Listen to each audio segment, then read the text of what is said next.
Hello guys, how are you all? Welcome to my channel. So, today we are gonna see, what if Naruto was trained by Sosuke Aizen, part 2, subscribe if you enjoy the video, let's start the story. Ever since I've heard of his clan's untimely demise, I've been looking for an opportunity to meet him. How could I not? This presents a wonderful opportunity for a sympathizer. But I would not seek him out without intelligence. Thus, I sought out the truth of his clan's massacre. It was a long and arduous process of espionage and reconnaissance of the elders before I was able to sneak into the residences Sarutobi Hiruzen, Midokado Himura and Udatain Kaharu and acquire copies of their journals. As such, the hard part is over. The next part is relatively easy. Approaching Sasuke-kun with these journals in hand. 1 down, currently 3 to go. Akatsuki Cave. Kakashi's eyes were alight with fiery vengeance as he glared at the 2 Akatsuki members. The women with him noticed the heavily rising killing intent. The 3 dogs with Hana softly whimpered. "Sensei," Sakura slowly asked, "are you alright?" "Sakura," he instantly replied, making her flinch at his sharp tone. "Don't falter. This is now no longer any ordinary opponent you've faced. This is Akatsuki. Don't let your guard down. Don't lose focus. You see an opening, take it. We will not let them escape." "Hi, Sensei." "Hana, Sakura," he said, getting the attention of the nervous-looking Kinwaichis, "you two will take Sasori, with Elder Chiyo. Shizune, and I will take Tadara. My advice to Sakura goes to all of you as well. Shizune and Hana have never seen Kakashi act like this ever. As such, this was an entirely new experience. But to Shizune, it's kind of reminiscent of one encounter with Namikaze Minato before he became Hokage during the age of the Third Shinobi World War. Due to shortage of people, genin and sometimes were rotated from team to team in between missions. In one such situation, she was teamed up with Asuma and Kakashi with Minato as lead. And, as she remembered him back then, he was stern but friendly as his eyes reflected nothing but care for his subordinates. They were told to destroy another supply line, minor but not unimportant to the enemy's war effort.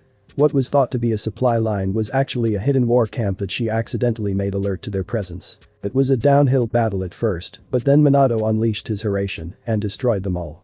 The look in his eyes then was truly fearsome, it almost made her wet herself, not that she'd admit it. And now, it seems that Kakashi has inherited his master's fearsome glare. They then dropped to their appropriate stances, giving Kakashi signs of having processed his speech. "Shall we begin?" Sasori growled. "I'm getting twitchy." Kakashi glowered at him. "Didn't your mother ever teach you? Patience is a virtue." The puppeteer let loose a blast of killing intent at them. "That is an insult that will not go unpunished." Chiyo whispered to Kakashi, "That's a little uncalled for, isn't it? He's already forfeited his rights to be respected the moment he joined Akatsuki." "I see. Then, I suppose I'll just have to hold him back from killing you." Tadara smirked. "What are we waiting for?" He summoned a large clay bird that swallowed the deceased form of Gaara. "Let's get this party started, yeah." He then swooped past them and out the cave mouth. Shizune and Kakashi swiftly turned around and gave chase. Sasori growled again. "That haddock brat clearly lacks some manners. I'd have to teach him a lesson or two right after I defeat you 3. A brat woman, an insignificant woman, and an old woman," he continued, "I wonder how long you 3 will last." The 3 aforementioned women looked affronted but didn't respond. Instead, Chiyo whispered, "Before we get started, you need to know this. The one in front of us right now is not Sasori, it's just a puppet. The real Sasori is inside the puppet. And it seems that he's made some adjustments to it since I saw it last. So he's removed that main weakness of puppeteers that I've heard about," Hana asked. "Yes, he did. And that just makes him all the more dangerous. We first must make him leave Haruko, and that is no easy task." She took out a line of kunai, which she sent flying towards Haruko, who blocked them with his tail. In a quick movement, Haruko shed his Akatsuki cloak to shift to his 4-legged battle stance, similar to the Inuzuka's. The tail is connected to a large mask-like shield on his back. "Shall we begin?" "I'm getting impatient. I still have to discipline Hada Kakashi afterwards." Chiyo narrowed her eyes at him, but instead continued to whisper to the 2. They both nodded and prepared for battle. Chiyo, Sakura and Hana then charged towards Sasori, the latter's 3 following after. Haruko's mouth opened and started firing numerous shots at them. Hana and she started to spin very fast, deflecting all the needles sent their way while charging straight for Haruko.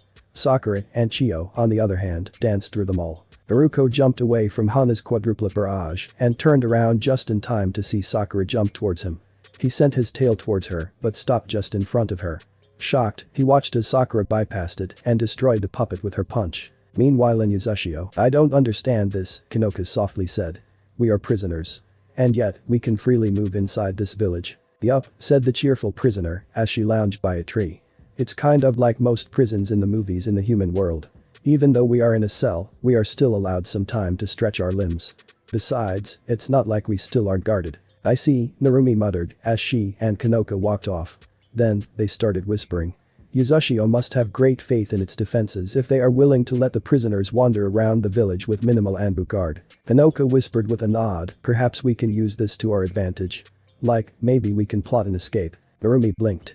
I haven't thought of that. She gave a small grin. Let's do some scouting. Perhaps there is something we can use to get out of here. Besides, we are daughters of great beings. We won't fall that easily. She trailed off, what about the others? Selfish as it is, I think we should keep this to ourselves, Narumi replied. Too many people moving around in the dead of night would draw too much attention. Besides, since they haven't made any mention of that idea to us, even though they've been here longer than us, I can guess that they tried to, but failed, and have given up. Telling them of our plan wouldn't raise their spirits. But if we show them that escape is possible, they would be encouraged to do the same. But Shizune and Kakashi. Akajoku, poison ball, Shizune exclaimed as she fired numerous condensed balls of purple gas from her mouth at the flying Dodara. The blonde Akatsuki sneered as he swerved through all of them. You'll have to be better than that, woman, Remaining silent, Shizune's hands were raised to a singular hand seal and said, Yudoku Bakuhatsu, poisonous explosion. Eyes widening, Dodara commanded his clay bird to dive as the numerous gas balls exploded, spreading its poison everywhere. She revealed 4 kunai in each hand, all of which was tied with an explosive note, and threw it at Dodara's trajectory. As the kunai exploded one by one and Dodara dodged them all, she had her needle launcher at the ready, her recessive eye closed to allow her dominant eye a better aim at him. Once confident in her target, she released all 5 barrels and watched as 5 thin and small needles emerged from them. Dodara has got to hand it to the woman, she knows her combat skills. But with such half-assed kunai throwing, she can't even hit him. But, as his attention was on dodging the explosive, he was unprepared for 5 to strike him at one arm. Almost immediately, he could feel his arm getting numb. They're poisoned. Good shot, Shizune, Kakashi noted with an impressed tone in his voice. As for him, he has his hands in a tiger hand seal, and, from what Shizune can sense, he is channeling his chakra to his right eye. I see your aim hasn't faded since you've last been in a match. She gave a small smirk. I may be a healer, but I can still hold myself in a fight. She then turned to Dodara, who was grasping his numb arm tightly. Let's continue the fight. He's actively fighting the poison. We need to loosen him up. Leave that to me, Kakashi replied, as his normal Sharingan eye morphed to form a tri-pronged pinwheel. He's done for, he added, Kamui. Dodara sensed the other guy's chakra usage and commanded his clay bird to fly away. But Kakashi's is way faster than Dodara's bird, and the blonde Akatsuki felt his arm being ripped off his sockets as a dimensional rip appeared and took his arm away. Gah, he shouted in pain. He was mercifully rescued by his bird, still following his commands. But his arm is lost forever. The arm that was poisoned by Shizune's. Damn, Kakashi cursed. That was a bad aim. He chuckled. This Sharingan of mine might have worked if you were using it with your aim. She turned pink a bit but didn't reply as Dodara and his bird slammed onto the forest on one of the cliffs. Back to Sasori, Hana, and Sakura. It has been some time since I last used myself, Sasori, a redeemed teen, commented with a curious voice as he removed his Akatsuki cloak. He was then revealed to be a human puppet himself. His torso has a hole in which he keeps a long steel rope with an arrow tip at the end, which he stabbed onto the ground so he could stand on the slightly unraveled rope. On his back were 2 steel blades like wings and a set of scrolls lined up along his spine. On his left pectoral was a closed compartment and on his right was a cylindrical object. So this is why he looked the same as he did years ago, Chio stated forlornly. He turned himself into a puppet. Iridid massaged his puppet temples and muttered, to think that I would have to unveil my greatest art yet against 3 random women. This is growing to be tiresome. He then straightened up and held out his hands. A scroll on his back vanished and 2 hoses emerged from his palms. Following through, fire emerged from the tubes towards the group. Take cover, Chio shouted as she grabbed Sakura and hid behind a rock. Hana and her trio jumped towards the other rock. Pointless, Sasori shouted as he poured more into the flamethrower, causing the rocks they were hiding on to melt quickly. Gritting her teeth, Hana threw some smoke pellets on the ground, covering Sasori's view of her and the rock she was on. Narrowing his eyes, he stopped the flow of fire at Hana's direction, summoned another scroll from his back, opened his mouth, and spewed a powerful gust of wind at the smoke. The smoke cleared, and the rocks and earth along its route were destroyed, and it revealed a hole in the distance. At the same time that he saw it, he saw 4 drills emerging from all 4 sides and striking him. Clicking his tongue, he cut off the flow of fire from his other hand and had the two blade-like wings on his back fanned around him to form a shield. This has gone far enough, Sasori growled as he jumped high, throwing away Hana and the Himari triplets. As soon as he got to the air, the rope slithered out from his stomach cavity and stabbed the ground beneath him so that he could stand on its elongated shape. "No one has ever made me release art after art," he commented, summoning the fourth scroll on his back. He opened the right compartment and strings emerged to connect with the scroll summoned. Almost immediately, a continuous stream of red emerged from the scroll to take to the skies. Sasori looked down at the shocked Chiyo, Sakura, and Hana in mocking disdain. He drawled on, "The mastery of the puppeteer is determined by the number of puppets he or she can control. As you can see, I have achieved the ultimate mastery." He spread out his arms as if to present to a great audience, exclaiming, "Akahij. Hyaki no sound." "No way," Sakura uttered in disbelief. "There are so many puppets." Hana glared at Sasori. "So these are also human puppets? You bastard," she spat. "Sticks and stones, Inyazuka," Sasori responded with clear disdain. Chiyo berated her. "Control yourself. Make one wrong move and he would win with his puppets and poison. In a fight, the one with the least control over one's emotions has the disadvantage." She reached into her sleeve to pull out a scroll. "Besides, numbers do not necessarily mean victory. Victory is determined by skill." She unfurled the scroll and summoned 10 puppets in white. "Do not give up. We will defeat Sasori." Sasori tilted his head to the side, saying, "Shirohige. Jiki Chikamatsu no Shu. So you reveal your greatest trump card, Chiyo-ba. And yet I find myself doubtful that your 10 puppets, you and your 2 allies can defeat me and 100 puppets." Chiyo gave a scoff. "You really are due for a spanking, Sasori. You should know not to underestimate your opponents. We will see."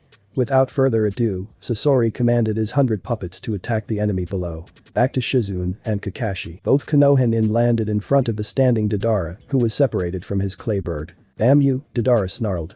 "I'll see you both to hell for this." He raised his one good arm and started foaming hand seals. Shizune was wide-eyed, saying, "He can use one-handed seals." Kakashi cursed and jumped away, Shizune following after. "Too late," Deidara shouted, "Doten. To secure you, earth release. Earth and stone dragon." The earth beneath him rumbled and a dragon of earth burst from below and hastily charged at his 2 opponents. Kakashi stopped at a tree branch to turn around, forming 3 familiar seals.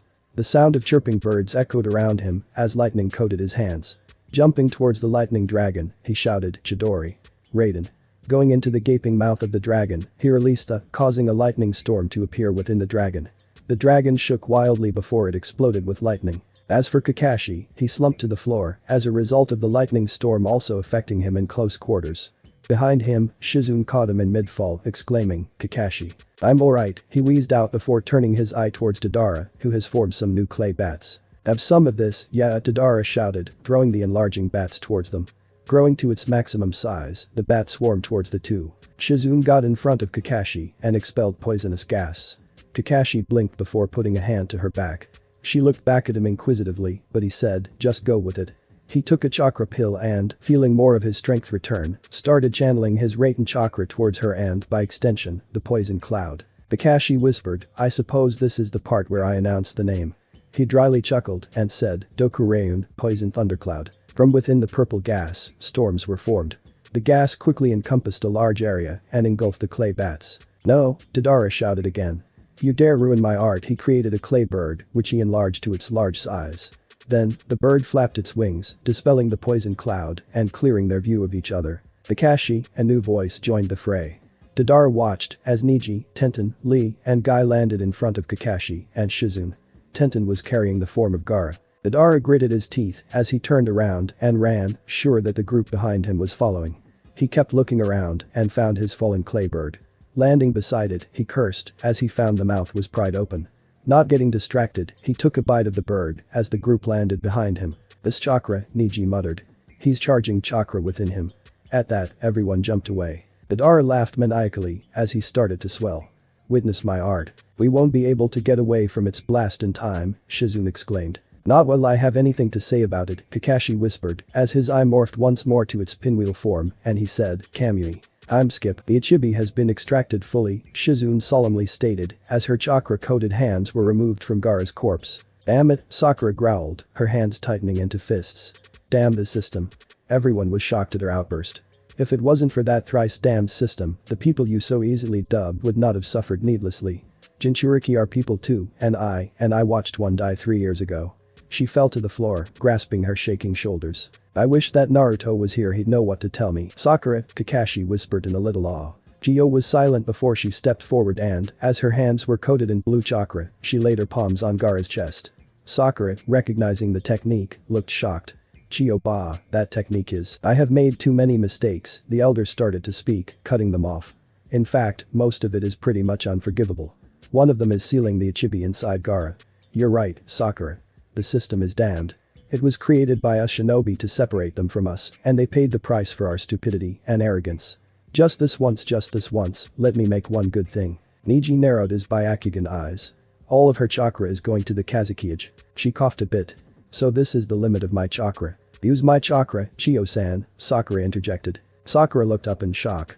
Then, she smiled and said, put your hands on top of mine. She did so. Heh, this generation is getting better than the previous ones. Back then, I would not have received anyone's help, let alone from the son of the man who killed my son and daughter-in-law. Kakashi, he looked at her, you trained a fine gal. Sakura beamed. And I'm sorry about Uzumaki Naruto. The sad atmosphere returned. From what I was told by Baki and Kankuro, he must be quite the guy to change Gaara's view of the world. After experiencing today, I can leave this place without regrets. Her eyes started to droop. At least I really did one good thing in my life. As Chio's body slowly slumped in death, Gaara's eyelids shifted before opening. He turned his head to the side and saw Sakura. You are, he softly said, Haruno Sakura. He sat up and looked around to see some of his ninjas surrounding them. Where am I? You're safe, Gaara-kun, Kakashi said. We rescued you from Akatsuki although we suffered a loss. He tilted his head towards Chio. The Kazekage struggled to stand. Kankuro, one of the surrounding ninjas, went forward and helped him up. They slowly trudged to Chio and, upon reaching her, Gaara said, everyone, say a prayer for Chiyo-sama. He closed his eyes and everyone did the same. High above, Naruto, undetectable through the cloak and technique, smirked at the spectacle below. Admittedly, he was impressed by the combat so far provided by Sakura, Chio, Hana, Shizune, and Kakashi. It appears that they're taking my death quite well, he amusedly said. His eyes found the deceased Chio, and he gave a mocking bow. You've done just as I'd predicted, Elder. I salute you and thank you. Thanks to your death, I'm the only person left to know your reincarnation. He turned to the Akatsuki cave and vanished in a blur. Akatsuki Cave. This is one hell of a battlefield, the white face of a dual-faced Venus flytrap type person commented. Heh, the black said, adding, he was always going on about art, and here he has lots of his stupid art. Nah, Zetsu-san, a person emerged from the rubble wearing an orange spiral mask, holding a ring. I found Sasori's ring. Do I get to join Akatsuki now? It's not that simple, Shiro Zetsu replied. Hey, let him join. Kuro Zetsu scolded him. After all, Tobi is a good boy. Oh, I don't know about that, a new voice joined in, making them all tense. They all turned to see a boy with blonde, spiky hair with bright blue eyes and wearing an orange jumpsuit that was unzipped, revealing a stab wound on his chest. The only other thing of note is the katana on his hip. Anyone of Akatsuki, new or not, is doubtlessly bad. Regardless, I have some business with you, Akatsuki. The Kyuubi Jinchuriki, Shiro Zetsu said in confusion. Oh, I thought he was killed, Tobi exclaimed, jumping up and down. Since he's alive, do we get to capture him now? Naruto smiled and said, do not mistake my appearance as being alive. I am just a specter of the past, a shadow of my former self, much like you, Uchiha Madara. Immediately, Zetsu and Tobi tensed. How do you know who I really am? Tobi, now Madara, asked with his voice changing from the happy-go-lucky, high voice to a cold, apathetic deep tone. With a calm smile, Naruto replied, Kyuubi, and I had a lot of time to talk to each other, and the subject of your attack in Konoha 16 years ago came up. It spoke of a being from a time long past who intruded on Konoha and onto the place where Uzumaki Kushina gave birth to so that he could use Kyuubi as a weapon against Konoha. It spoke of you, Madara. So this camaraderie between you and your Bijuu is the cause of your continued existence despite the wound on your chest. What else would it be? Admittedly, its healing power is truly amazing since it could heal even lung wounds and heart wounds. But I could also claim that my sheer will and desire for vengeance against those who killed me forced me to stay alive. I see, Madara said with a hint of praise in his voice. You Uzumaki do live up to your name of the village of longevity. Now that we got that out of the way, Madara returned to his usual cold voice. What could Akatsuki do that would sate your thirst for vengeance? Keep in mind that, since you are still alive, you are still amongst our targets. Naruto chuckled. I will willingly surrender the Kyuubi to you after you gather all the previous 8, as long as you turn whatever monstrous power your plan gained towards Konoha. Oh? And what would prevent me from incapacitating you and prying the beast from your carcass? I have not been so idle these past 3 years as to not train myself against future threats, Akatsuki included. As it stands, I have knowledge of my father's Hiraishin and am damn good at its use. I also have other plans in mind that would allow me to escape should you attempt to do so. HMPH, Madara crossed his arms, having a willing come to us is not unsurprising. In fact, it just makes our job a lot easier. Regardless, we shall see where this road leads us. I accept your proposal. It's not like you would be in any position to fight us later on. Against the might of the first 8 Biju, even your Kyuubi doesn't stand a chance. Naruto could just feel Kyuubi growling in anger at Madara. Instead, Naruto turned around and said, "We will see." Then, he vanished. Was it smart to go with this plan? Shirozetsu asked. I agree. It would have been much easier now to deal with him. He knows Minato's Hiraishin, which is faster than even I expected. At this distance, he could have escaped somewhere and we would be left Kyuubi less. Besides, as I said, he won't be in any position to fight the 8 Biju at once. Lastly, it's a last request forged by hatred against the village that I despise. It would serve both our goals if that village is wiped from the face of the earth. I hope you know what you're doing. Madara doesn't like it if things don't go according to plan. Madara scoffed. What flaw or obstacle does destroying Konoha introduce in Project Moon Eye? What? Does he want to destroy Konoha with his bare hands? Well, that's a shame. Between having Naruto surrender at the cost of destroying his former village and capturing a fighting on friendly terms with his Biju, since the mastermind wants to do that one thing by himself, I'd rather choose the former. The ultimate goal of this plan is the eternal Tsukiyomi, not the destruction of Konoha. If Madara decides to forget that one simple fact, then I'd gladly knock some sense into his old ass. The air around Madara swirled and absorbed him completely, leaving Zetsu alone in the open cave. Sometimes, I like him. Sometimes, he's a dick. With that, Zetsu started to sink into the ground. Izushio, my lord, Temujin shouted when Naruto stepped into the village. Upon reaching him, he bowed low. I most humbly apologize. The one you call sister and the Shinigami's daughter has escaped. Why do you look so horrified? Temujin-kun, Naruto asked with a raised brow. Do you fear that I will punish you for allowing those 2 to go free? Have the others not done the same within the first few days? Did I not bring them back here so easily? Did that experience not teach you? I have already foreseen their attempted escape during one of my absences. The only thing I wish to know is the direction they took off to. Temujin looked wide-eyed, but nodded and said, "Thank you, Millard. I shall learn from my mistakes." They took off in that direction. He pointed in the general direction of Konoha. Thank you, Temujin-kun. I shall personally see to them. I believe it is time to be a little more persuasive. Main continent later. Come on, Narumi goaded Konoka. We've got to get some distance. I can't, the black-haired girl exclaimed. I am too tired from trying to escape. Well, we can't stop now. We've gotten to the mainland. If we get to Konoha or even some shelter, we could find a way to work. She was cut off as she hit something hard, Konoka following after. They both plummeted to the ground and they looked up to see a bunch of large burly ninjas looking down on them. Hey, looky here, boys, the leader sneered. These 2 just bumped into me and didn't even say sorry. Heh, shall we educate them? There was a chorus of yeah. The tired Konoka and Narumi backed up and turned to run but in their fatigue, they tripped and fell to the floor. Good, you should resist some more, one of the missing nin muttered in gross satisfaction. I like bitches unwillingly. You 2 are truly just as troublesome as I'd predicted you'd be, Naruto's voice echoed amongst the trees.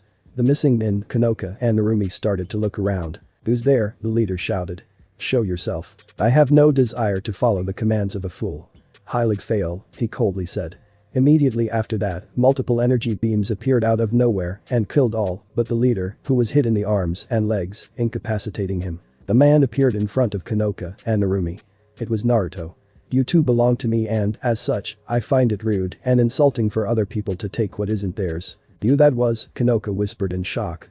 But words were lost on her as her eyes traveled to his main hand. After all, it isn't every day that one sees Naruto holding the most basic of weaponry of the Quincy, a bow made of energy, without requiring a Quincy cross, something thought to be impossible.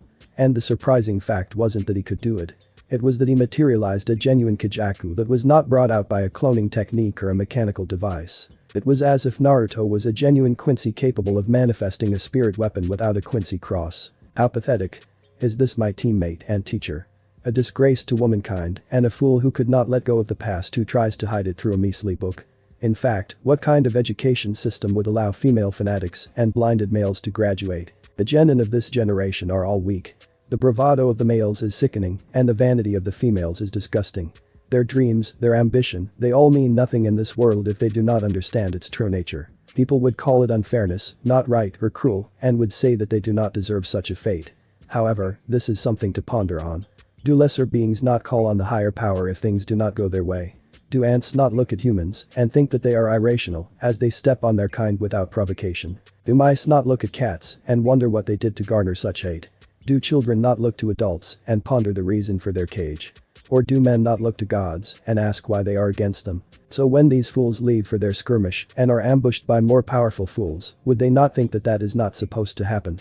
And while they suffer tortures befitting their position, they will grasp too late that the world is not as kind to them as they are to it. Perhaps, the only genin who have seen the world in its light and its darkness and, in turn, saw the gray that it truly is are Sasuke-kun and I. If I present it to them, most would argue otherwise. What about Hyuga Neji and his plight with his clan? What about Aburame Shino and the scrutiny against his clan? And such questions would continue to accumulate. I say this then. When your whole family, your clan, lies dead at your feet, when you are made to relive that horror for 3 days in your mind, when you are hated to the point that they would deny you your existence, when that same hatred is shouldered alone without knowing why, then you will understand. Previously on HWH Lap. After all, it isn't every day that one sees Naruto holding the most basic of weaponry of the Quincy, a bow made of energy, without requiring a Quincy cross, something thought to be impossible. And the surprising fact wasn't that he could do it. It was that he materialized a genuine Kajaku that was not brought out by a cloning technique or a mechanical device. It was as if Naruto was a genuine Quincy capable of manifesting a spirit weapon without a Quincy cross. Forest. A pained scream emerged from the ninja's mouth as an ethereal arrow pierced his stomach. You live, said Naruto, his face apathetic. I avoided anything major. What is that thing? Oh, this, he raised a humming energy bow. This is a prototype of an experiment I have always wanted to conduct but couldn't find time to. Consider yourself my test subject. He then raised the bow again and fired a single shot to his head, to which he was powerless to defend against or dodge, killing him instantly. I'd say this was a successful experiment. He dispelled his bow and raised his other hand. He then said, Heido no go Juyon. Hain. Purple energy coated his raised hand, which he flung towards the group of corpses. It split into numerous pieces and incinerated all the dead ninjas' bodies. Content with the burning, Naruto turned to the wide-eyed girls. Are you content with your failed attempt at escape? Or do you two still wish to fight the inevitable? We won't remain your prisoners forever, Narumi vehemently growled. Oh, I agree. Nothing is everlasting. Concrete or abstract, everything eventually fades into the sands of time. Might I refer you to your beliefs about me? The two girls glared at him. What? Are you still reeling from the realization that I am not the Naruto you two remembered?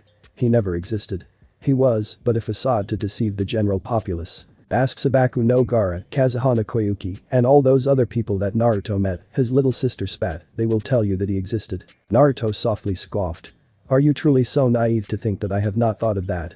They are all experiments, test subjects for me to use at will. He held up his hand and started raising fingers, counting up.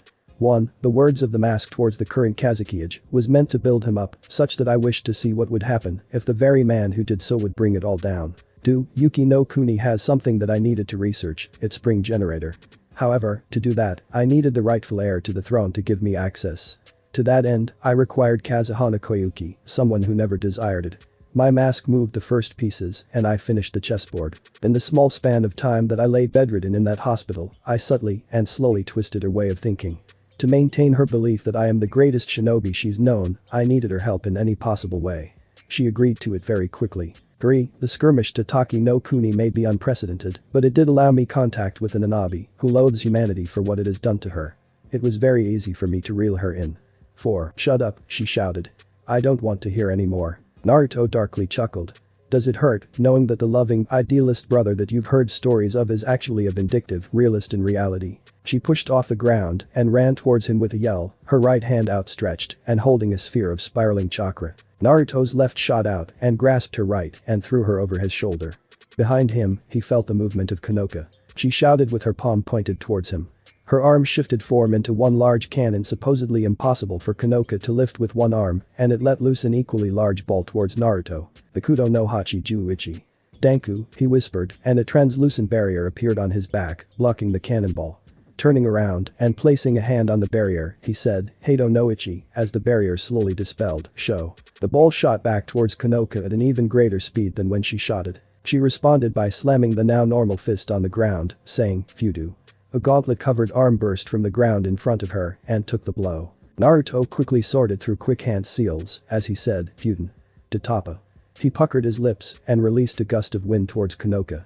The force of the gust was enough to blow away the metal ball and make the large fist that blocked it bend. Kanoka, for her part, took cover behind the fist, watching as trees flew past her. Sensing movement from the other girl, Naruto jumped away from a kunai strike that was aimed at his torso. "I'm not done yet," shouted Narumi, "Fuden." Rinkuden. She spat out numerous blobs of air at Naruto's general direction. Kanoka was quick in rushing to her side and aiding her, evident by her palms pointed at him and her saying, "Hado no Nanaju-san." Sarin Sakatsui. Blue energy in the form of flames burst from her palms towards Naruto. Narumi now changed gear, switching from using her mouth to using her hands.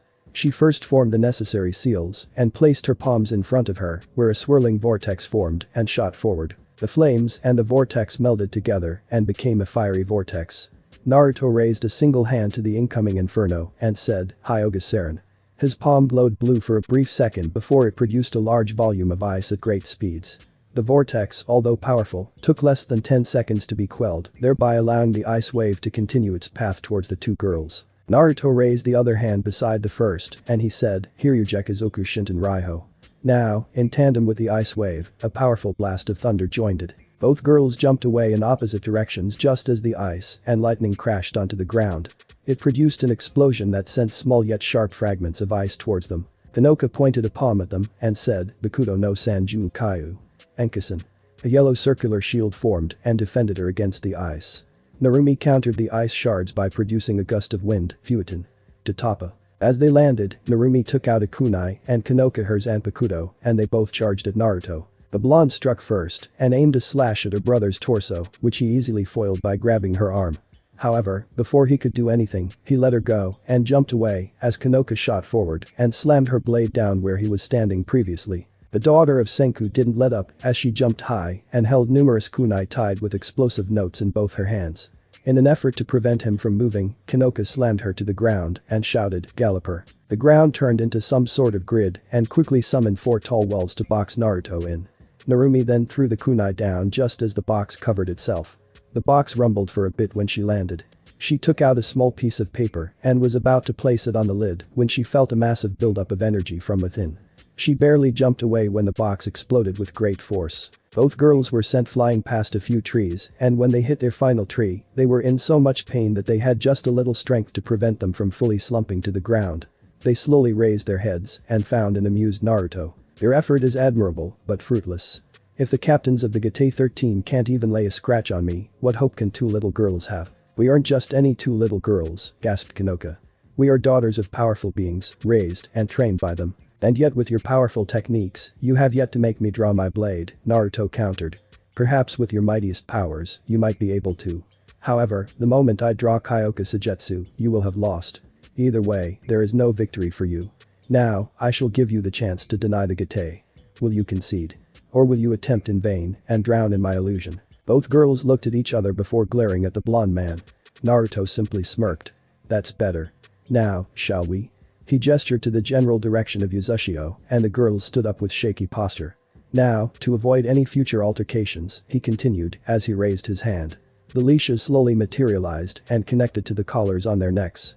"I shall be restoring this." His smirk widening, he said, "Shall we go for a walk?" Narumi snarled, "We are not dogs that you have to take on a walk." "I beg to differ. However, be grateful that I do not force you to crawl. In fact, why don't I enforce that?" "What? If you were any other employee, such as my espada, they would be punished without hesitation. However, you two are special cases. So, what, you want us to thank you for your mercy?" his sister mocked. "Yes.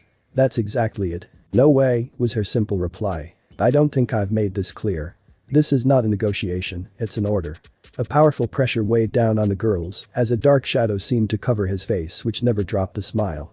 "Perhaps you truly desire to act like dogs and crawl on your hands and knees." At that, the girls fell to the floor, grasping their chests. "Is that it? Do you yearn for subservience?" "I can acquiesce to that." They didn't reply. "So what is your answer?" Kanoka started, thank you. "And you, little sister?" he asked, turning to her. She didn't reply, just glared. "I see. So you must want to be a dog. Very well, I shall." "Thank you," Narumi shouted, her glare not vanishing. "Hi, thanks. There," he said with a smile. "Was that so hard? Now, let's go for a walk." Narumi and Kanoka slowly got up and started walking. Naruto was behind them, holding their leashes with a small smile on his face. His little sister slightly turned her head to see him and, as a single tear fell from her eye, she whispered, "I hate you." Naruto didn't reply in voice, but in mind. "Yes. Go ahead and hate me, sister of mine." Hate is one of the greatest illusions that humanity has been blinded by along with its opposite, love. Hate me with every fiber of your being and, like all illusions, I will enjoy shattering it. "Izushio, hold," said Naruto, raising his hands to stop the Anbu that arrived to apprehend the two girls. "I have it under control. Return to your posts." Nodding, the masked ninjas jumped away, leaving Naruto to lead Narumi and Kanoka towards the prison complex. "I assume," he said suddenly, "that somewhere in your mind, you are wondering how I managed to recreate Quincy's bow when even Iwich could not." The glare his sister gave him made him chuckle. "I thought as much. I suppose it wouldn't hurt to show this, if only to ease some part of your mind." He tugged on their leashes and led them into the cage building at the heart of Izushio. He then walked along the hallway on the ground floor with the two girls in tow. The aforementioned girls, however, were wondering what Naruto was planning. True, he did say that he wanted to show them the reason why he could use a Quincy bow without a cross, but given that this was Aizen being discussed, whatever he said cannot be taken at face value. As they turned a corner, they saw a woman with pale blonde hair and priestess clothing looking up at some sort of portrait. Then, they heard their captor speak. "Shion," he started, looking up at that again. Without looking at him, Shion replied, "I always do it when I have free time. You know that, Naruto." You're conflicted yet again. "Why? You did well with him." She shook her head. "I haven't been there wholly for him. A clone is not the real thing. You yourself taught me that. Therefore, the Shion that was with him wasn't me. It was a shadow of me, a false Shion. You can look at it that way. Or you can look at it as he did. He may have believed that that version of you was minor or a shadow, like you did. However, instead of thinking badly of it, he thought of it like this. If what he received from a clone of you was that great, then the real thing must be even greater." She finally turned to him as he stopped beside her and asked, "Do you really believe that?" He nodded. "He told me so himself during our first reunion in years. In fact, he inherited your belief on pacifism." Her eyebrows were raised. "He dislikes conflict but is willing to resort to it to bring peace." "I see. Then, I suppose there is some merit for a clone." She then saw the two girls who were looking up at the portrait with wide eyes. "Who are these?" "Oh, I apologize. You weren't here when they were introduced. There are more people from the afterlife. The blonde is my younger sister, Narumi, and the black-haired one is the royal princess." She frowned.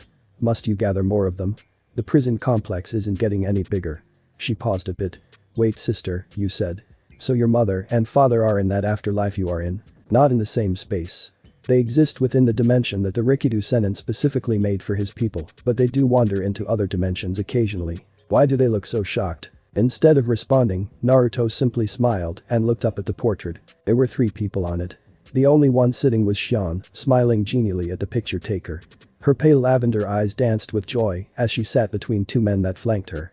Her attire was a simple kimono that one would find others wearing in the more peaceful districts of Rukongai, such as Jinrinrin. On her right was Naruto, giving a smirk as his hand was laid on Shion's shoulder. Judging by the portrait, Naruto has yet to become a Shinigami, if his white suit with orange tie was any indication. On her left was a pale teen with wavy black hair and reddish-brown eyes. In contrast to Naruto, however, he was dressed in a simple shirt and shorts. Despite his face being void of emotion, one could see in his eyes that he was pleased about the situation. "I wonder about that," Naruto softly spoke. "This portrait should be impossible," Kanoka muttered. "Everything here should not exist." Shion narrowed her eyes as power flared around her, causing her eyes to glow bright pink and her hair to float behind her. "Have care with how you speak, girl. You are here on Naruto's will. But that does not mean that I will not hesitate to discipline you in manners." Kanoka froze, but Narumi glared right back. "You watch how you speak. You don't know what that man has done. And you don't know how impossible this portrait is." Naruto put a stop to the imminent fight. Now, you two, there is no need for violence. Why don't we move to the dining area for a brief cup of tea?" He offered with an almost mocking smile to the 2 young girls. Without hesitation, Shion ceased her chakra flow, folded her hands in front of her, and bowed to Naruto. "I'm sorry, Naruto. I went out of line." Narumi clicked her tongue and looked away with a huff, whatever. Dining room, Naruto sat at the head seat with Shion on his right and Narumi and Kanoka on his left. A young girl in a kimono entered the room holding a tray with 4 cups and a teapot. She laid it on the table, placed the teacups in front of each person, and poured tea onto them. Afterwards, she bowed and left the room. The soul male was immediate in grabbing his cup and sipping from it.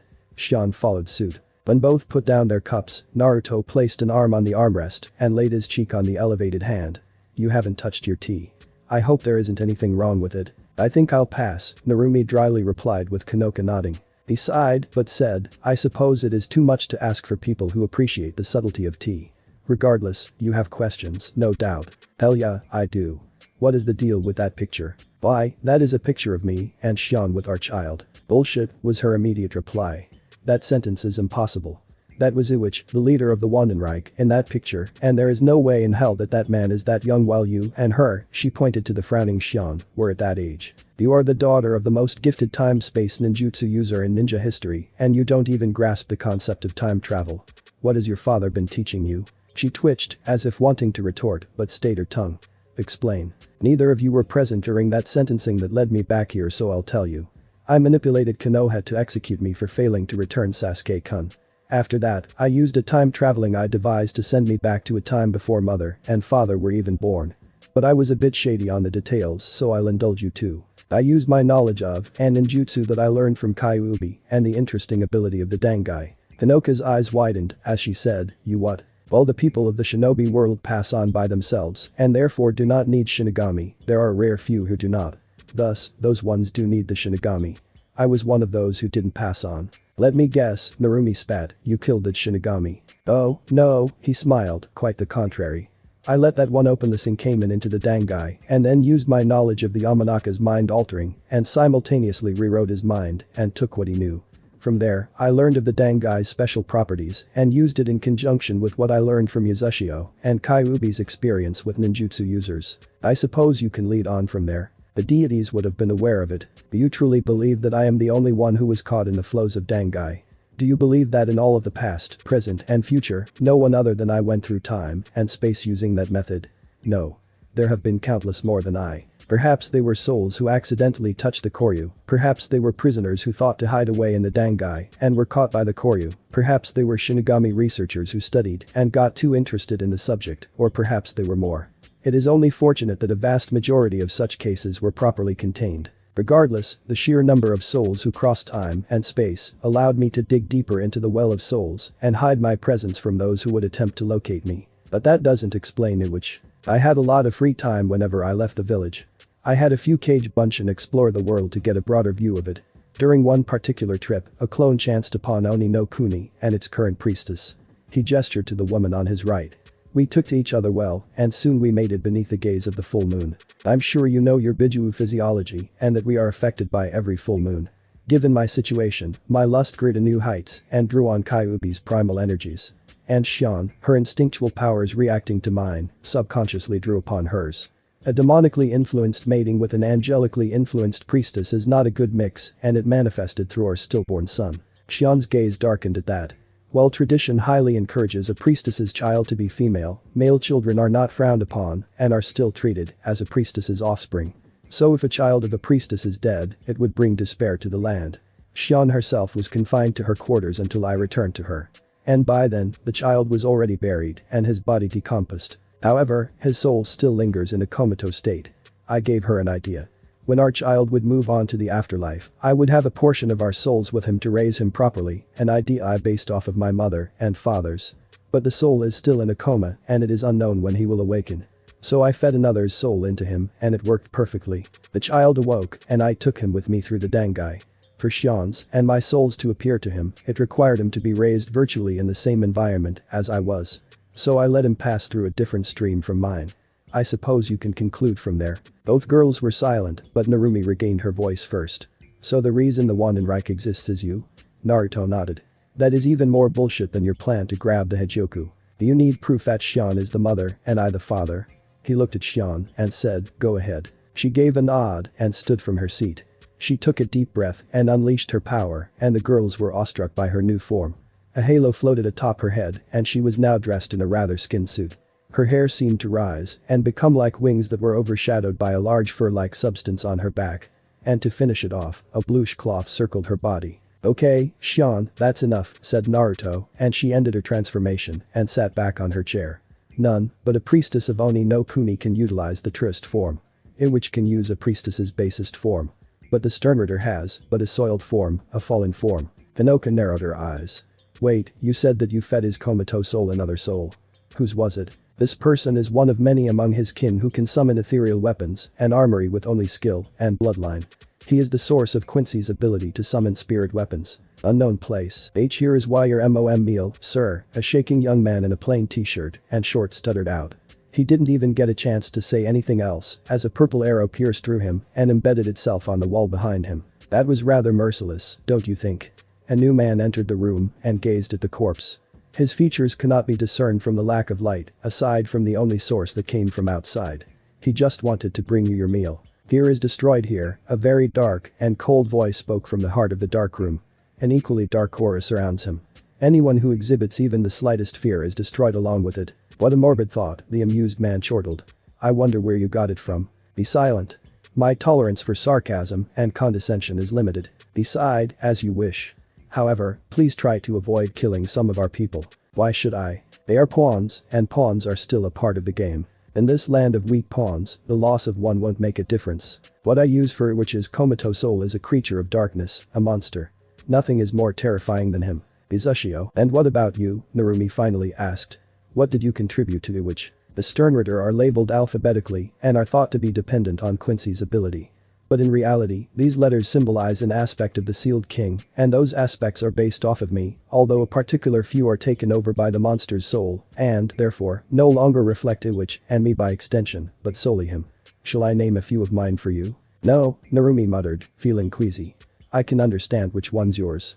You sound so sure and have such a good backstory that I don't know if it is true. Ah, so you are amongst those who are blinded by the illusion known as truth. The reality is that there is no such thing as truth or lies. They are both statements that may or may not have evidence. That's all there is to it. People accept convenient statements as truth and the rest as lies. It is a pitiable existence, but such an illusion can be shattered like any other. The close-eyed Shion laid a hand on Naruto's arm, the owner of which raised a browder. We shall speak no more of this. Speaking of it, which is always a difficult thing for Shion. Anbu, he suddenly shouted as two masked ninjas appeared at his sides. Escort these two to their cell. You do know that we would tell the others about your relation to that monster. As he and a glaring Shion stood up, he replied, do what you will. Let them believe it to be true or deny it as a lie. Their view on this is of no concern to me. Then, they watched as the Anbu grabbed the girl's shoulders and vanished. Did you have to tell him about our son? Asked Shion. I know it was to confuse their beliefs, but there must have been other methods. What else would have such an unnerving impact? They are still recovering from the events that occurred beyond Izushio. But give it time, and they will soon connect the dots that would mess with their minds. I see. I sense your doubt. There is no need to. In time, you will come to understand my reasons. Until then, we shall speak of my decision no more. Shion gave a bow and said, as you wish, my lord. Naruto put a hand to her chin and raised her head, making her eyes meet his. Come now, Shion. Have I not proven my genius to you? Smile for me. She was slow but, eventually, her lips curled into a smile. Naruto gave a smile back. There, isn't that better? Anahagakure no Sato Nighttime Hokage Mansion. Tsunade-sama, a croaky voice, caused a beautiful blonde woman with a rather bountiful chest to look up from her nightly reading on the couch. It was a small toad. She narrowed her eyes. I wasn't expecting Jiraiya to give me any messages anytime soon. Heck, I wasn't expecting him to be so bold as to send a message at this time of night in the mansion. Instead of replying, the toad simply opened its mouth and unleashed its tongue. It wrapped around her waist and drew her into its widening mouth. What in the name of, she exclaimed as she was swallowed by a toad. TCH Jiraiya, she shouted into the very squishy surfaces of the toad's innards. You better have a good reason for making your toad eat me whole. Bachan, Iro-Senin didn't send this toad. A very, very familiar voice reached her ears and it made her tense. I did. Identify yourself. I'll have you executed for impersonating a Konoha a deceased one at that, and for using a Konoha exclusive summoning contract. I'm hurt, Bachan, the voice continued. You don't remember me? As far as I know, he died 3 years ago. Whoever you are, I will end you. The figure slowly emerged from the squishy floor and raised two hands in a placating gesture. Please, don't get mad, Bachan.